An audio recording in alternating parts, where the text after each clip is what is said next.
ଜୟ ଜଗନ୍ନାଥ। ନମସ୍କାର।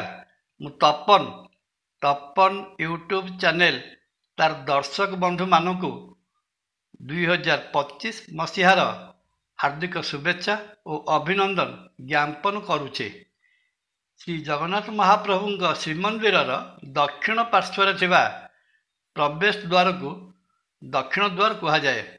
ଆଜି 30 ଡିସେମ୍ବର 2024 ମସିହାରେ ଏଥିପାଇଁ ସକାଳୁ ସକାଳୁ ଦର୍ଶନାର୍ଥୀମାନଙ୍କର ଲମ୍ବା ଧାଡ଼ି ଲାଗିଅଛି ଜଗନ୍ନାଥ ମହାପ୍ରଭୁଙ୍କ ଦର୍ଶନ କରିବା ପାଇଁ ଦକ୍ଷିଣ ଦ୍ୱାରରେ।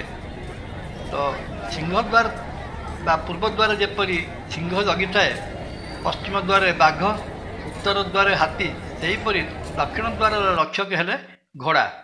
କଥିତ ଅଛି, ପୁରୁଷୋତ୍ତମ ଦେବ କାଞ୍ଚି ଅଭିଯାନରେ ଗଲାବେଳେ ଶ୍ରୀ ବଳଭଦ୍ର ମହାପ୍ରଭୁ କଳା ଘୋଡ଼ାରେ ଏବଂ ଶ୍ରୀ ଜଗନ୍ନାଥ ମହାପ୍ରଭୁ ଧଳା ଘୋଡ଼ାରେ ବସି ଏହିଠାରୁ କାଞ୍ଚି ଅଭିଯାନରେ ବାହାରିଥିଲେ, ଦକ୍ଷିଣାଭିମୁଖୀ ଯାତ୍ରା କରିଥିଲେ। ଆହୁରି ମଧ୍ୟ କଥିତ ଅଛି, ଦେବତାମାନେ ସ୍ୱର୍ଗରୁ ଯେତେବେଳେ ଆସନ୍ତି ଜଗନ୍ନାଥ ମହାପ୍ରଭୁଙ୍କର ଦର୍ଶନ ପାଇଁ ଏହି ଦକ୍ଷିଣ ଦ୍ୱାର ପଟେ ଭିତରକୁ ପ୍ରବେଶ କରିଥାନ୍ତି ଏବଂ ଜଗନ୍ନାଥ ମହାପ୍ରଭୁଙ୍କର ଦର୍ଶନ ସାରି ଏହି ଦକ୍ଷିଣ ଦ୍ୱାର ପଟେ ପ୍ରସ୍ଥାନ ମଧ୍ୟ କରିଥାନ୍ତି। ଶ୍ରୀ ଚୈତନ୍ୟ ଦେବ ପ୍ରତ୍ୟହ ସମୁଦ୍ରରେ ସ୍ନାନ ସାରି ଗୌରବାଟ ସାହି, ଯେଉଁପଟେ ସେ ଆସୁଥିଲେ ତାକୁ ଗୌରବାଟ କୁହାଯାଉଥିଲା, ତାହା ଏବେ ଅପଭ୍ରଂଶ ହୋଇ ଗୌଡ଼ବାଟ ସାହି ହୋଇଅଛି, ଗୌଡ଼ବାଡ଼ ସାହି ହୋଇଅଛି। ସେହିପଟେ ଏହି ଦକ୍ଷିଣ ଦ୍ୱାର ଦେଇ ଶ୍ରୀମନ୍ଦିରକୁ ଦର୍ଶନ ଯାଉଥିଲେ ଦର୍ଶନ ଉଦ୍ଦେଶ୍ୟରେ ମହାପ୍ରଭୁଙ୍କର। ତାଙ୍କରି ସ୍ମୃତିରେ ଦକ୍ଷିଣ ଦ୍ୱାର ଭିତରକୁ ପ୍ରବେଶ କଲେ ଡାହାଣ ପଟେ ଷଡ଼ଭୁଜ ଚୈତନ୍ୟଙ୍କର ମନ୍ଦିର ବିରାଜିତ। ଆଉ ସେହି ଚୈତନ୍ୟ ଦେବଙ୍କର ସ୍ମୃତି ରକ୍ଷା କରି ଆଜି ବି ବହୁତ ବଙ୍ଗୀୟ ଯାତ୍ରୀ ଗହଳି କରନ୍ତି ଦକ୍ଷିଣ ଦ୍ୱାର ପଟେ ମନ୍ଦିର ଭିତରକୁ ପ୍ରବେଶ କରିବା ପାଇଁ, କାରଣ ସେମାନେ ବହୁତ ଗୁରୁପ୍ରିୟ। ଆଜି ବି 30 ଡିସେମ୍ବର 2024ରେ ଲାଗିଛି ଗହଳି ଚହଳି। ଦକ୍ଷିଣ ଦ୍ୱାର ଦେଇ ମନ୍ଦିର ଭିତରେ ପ୍ରବେଶ କରିବେ ଭକ୍ତ ବା ଦର୍ଶନାର୍ଥୀ ଏବଂ ମନ୍ଦିର ବୋଧେ ପ୍ରଭୁଙ୍କର କ'ଣ ନୀତି ଚାଲିଛି, ସେଥିପାଇଁ ପ୍ରବେଶ ଦ୍ୱାରକୁ କିଛି ସମୟ ପାଇଁ ବନ୍ଦ ରଖାଯାଇଛି।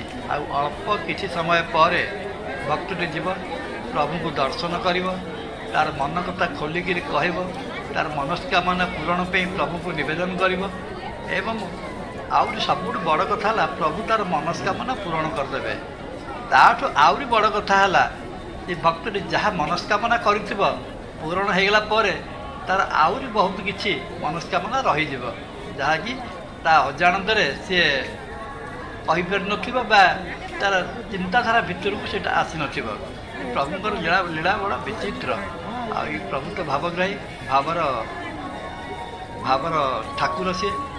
ଆଉ ଏଇ ଭକ୍ତକୁ ଦର୍ଶନ କରିଦେଲେ ଆମ ପୁରୀ ବାଲାଙ୍କୁ ଲାଗେ ଆମେ ଯେମିତି ଜଗନ୍ନାଥ ମହାପ୍ରଭୁଙ୍କୁ ଦର୍ଶନ କରୁଛୁ ସହଜତଃ ନୀଳଚକ୍ର ବୁଡ଼ୁଥିବା ମାନେ ଫରଫରି ଉଠୁଥାଏ, ନୀଳଚକ୍ରକୁ ଦର୍ଶନ କରିବା ଯାହା, ପ୍ରଭୁଙ୍କୁ ଦର୍ଶନ କରିବା ସେଇଆ। ଏହି ଭାବ ରଖି ଆମେ ପୁରୀ ଶ୍ରୀମନ୍ଦିର ଚାରିପଟେ ପରିକ୍ରମା କରିଦେଲେ ଏ ପୁରୀବାସୀଙ୍କର ପ୍ରାୟ ମନ ପୁରିଯାଏ। ଜୟ ଜଗନ୍ନାଥ। ଭିଡ଼ିଓଟି ଭଲ ଲାଗିଲେ ଲାଇକ୍, କମେଣ୍ଟ, ସବସ୍କ୍ରାଇବ୍ ଓ ସେୟାର କରିବା ପାଇଁ ଅନୁରୋଧ। ନମସ୍କାର। ତପନ।